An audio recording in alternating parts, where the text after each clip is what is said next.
نبی پاک صلی اللہ تعالی علیہ وسلم نے ارشاد فرمایا کہ میں ملت ابراہیم پہ ہوں۔ حضرت ابراہیم علیہ السلام کے سیرت کو، سوانح کو، ان کی زندگی کے واقعات کو قرآن مجید نے متعدد مقامات پہ بیان کیا ہے۔ انبیاء کرام علیہم السلام 1,24,000 کم و بیش ہوئے، لیکن دین اسلام میں نبی پاک علیہ السلام کی امت میں جو مقام حضرت ابراہیم کا ہے وہ بس انہی کا ہے۔ ان کی زندگی ایک بڑی خوبصورت، بڑی منفرد اور مسلمانوں کے لیے بڑی اسوہ نور دینے والی زندگی ہے۔ نبی پاک صلی اللہ علیہ وسلم نے فرمایا میں اپنے باپ حضرت ابراہیم کی دعا بن کے دنیا میں آیا ہوں۔ اور پھر محبوب پاک سید عالم صلی اللہ تعالی علیہ وسلم نے اپنی امت میں بھی جناب ابراہیم کے طریقے کو جاری رکھا۔ صحابہ نے قربانی کے بارے میں حضور سے پوچھا، ما ہذہ الاضحیہ، یا رسول اللہ صلی اللہ علیہ وسلم یہ قربانی کیا ہے؟ تو فرمایا سنت ابیکم ابراہیم، یہ تمہارے باپ حضرت ابراہیم کا طریقہ ہے، یہ تمہارے باپ حضرت، حالانکہ قربانی نبی پاک صلی اللہ علیہ وسلم کا بھی طریقہ ہے، لیکن فرمایا تمہارے باپ حضرت ابراہیم کے ذکر کو باقی رکھا۔ اللہم صلی علی محمد وعلی آل محمد کما صلیت علی ابراہیم وعلی آل ابراہیم، ان کے تذکرے کو باقی رکھا دین کے اندر۔ حضرت ابراہیم بڑی امتیازی شان والے نبی ہیں، بڑی امتیازی شان والے۔ رب کریم کا وہ دوست جس نے کوئی چیز بچا کے نہیں رکھی، ہر شے ہی اپنے رب کی بارگاہ میں پیش کر دی۔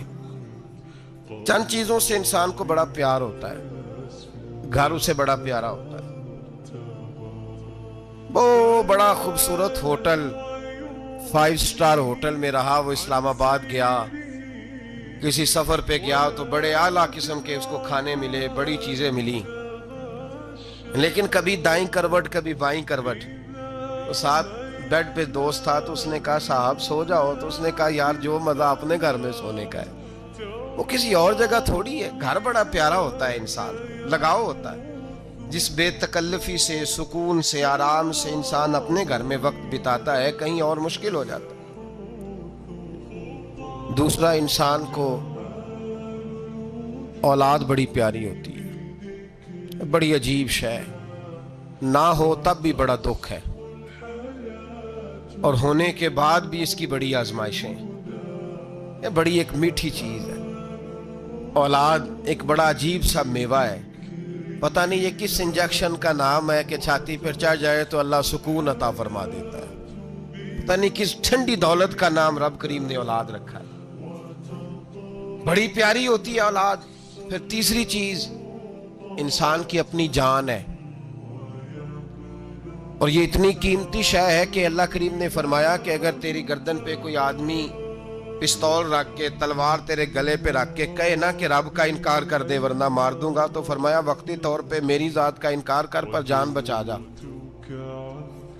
اگر تم مرنے کے قریب ہو گیا ہے اور حرام شے کھائے بغیر تو بچ نہیں سکتا، مر جائے گا، تو فرمایا چل تو اس طرح کر، حرام کھا کے جان بچا، پر جان بچانا فرض ہے، ضروری ہے۔ وطن بڑا پیارا، اولاد بڑی پیاری، جان بڑی پیاری، پر حضرت ابراہیم سے رب کریم نے فرمایا چل ابراہیم کوئی چیز دے، تو کہا یا اللہ تینوں ہی تیرے نام پہ قربان کرتا ہوں، تیری ہوئی ساری، ہر شے تیری۔ حضرت ابراہیم نے دین کے لیے، آپ شہر بابل کے قریب پیدا ہوئے تھے، وہاں سے مصر آئے، مصر سے فلسطین آئے، اور فلسطین سے آ کر کے کعبہ آباد فرمایا۔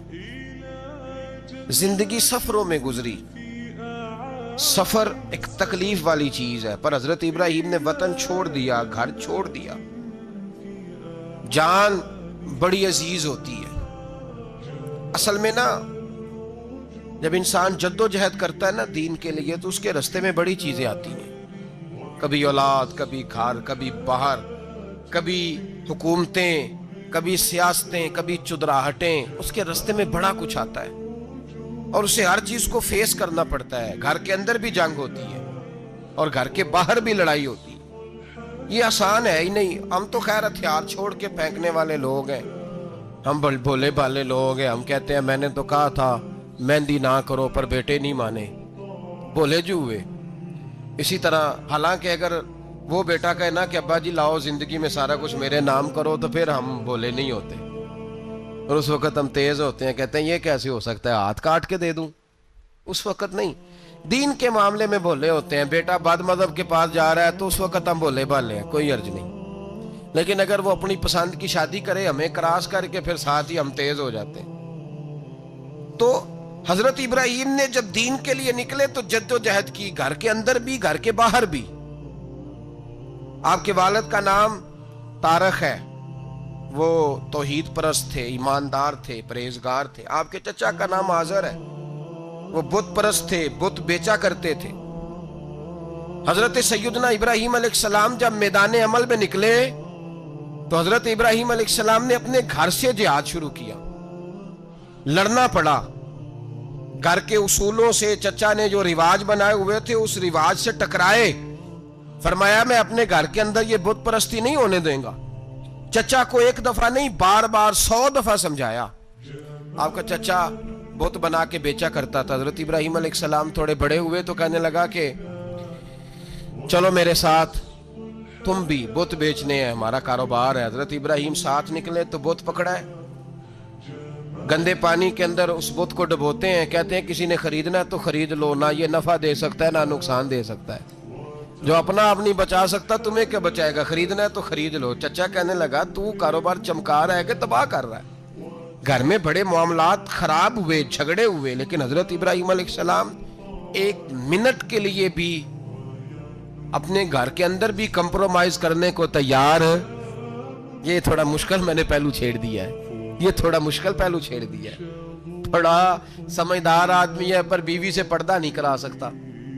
سیانا ہے, پنچایت کا بندہ ہے, جو اس سے آپ کہیں گے وہ بات یہ سنائے گا, لیکن کہتا ہے نہیں جی میں نے کوشش کر لی ہے. کس قسم کی کوشش ہے صاحب, کیسے ہو گیا؟ حضرت ابراہیم علیہ السلام نے گھر کے اندر سے فرمایا نہیں کرنے دوں گا. گھر کے اندر بھی ٹکرائے. فرمایا تم جو بھی ہو پاش پاش کیا چچا کے اصولوں کو, اور باہر جب نکلے تو صرف علاقے کے چیئرمین سے نہیں ٹکرائے, ایم پی ایم این اے وزیر مشیر سے نہیں ٹکرائے. سپر پاور نمرود دنیا کا واحد حکمران تھا اس وقت, دوسرا کوئی حکمران ہی نہیں تھا. اکیلے حکمران سے جا کر ٹکرائے. کوئی ساتھ فوج نہیں تھی, کوئی ساتھ ان کے طاقت بظاہر دنیا داری کی کوئی نہیں تھی, پر حضرت ابراہیم جا کے ٹکرائے. اور میرے رسول پاک صلی اللہ علیہ وسلم نے سند بیان کی. فرمایا افضل الجہاد کلمۃ الحق عند سلطان الجابر. فرمایا سب سے افضل جہاد یہ ہے کہ تو ظالم بادشاہ کے سامنے کھڑے ہو کے حق بات بیان کر دے. یہ سب سے بڑا جہاد ہے, یہ سب سے افضل الجہاد کلمۃ الحق عند سلطان الجابر, سب سے بڑا جہاد. حضرت ابراہیم کھڑے ہو گئے, سپر پاور سے ٹکرائے.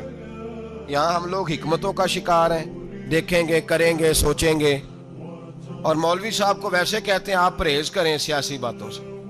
بھئی اللہ کے ہر نبی نے جا کے وقت کے ظالم حکمران کو لتاڑا ہے, للکارا ہے. یہ تو مشن انبیاء ہے. حضرت سیدنا ابراہیم علیہ السلام نے اس کو جا کے کہا کہ تو جھوٹ بولتا ہے, تو جھوٹا ہے, تو خدائی کا دعویٰ کرتا ہے, تو بہت بڑا ظالم ہے. اور قرآن مجید نے اس ساری بات کو بیان فرمایا. حضرت ابراہیم علیہ السلام سے کہنے لگا میں رب ہوں. تو آپ نے فرمایا میرا رب تو وہ ہے جو زندہ کرتا اور مارتا ہے. تو پھر آپ حق بات بیان کریں گے تو اللہ مارے گا کہ بندہ مارے گا؟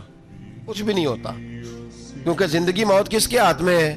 اللہ کے ہاتھ میں. زندگی موت اللہ, کچھ بھی نہیں ہوتا.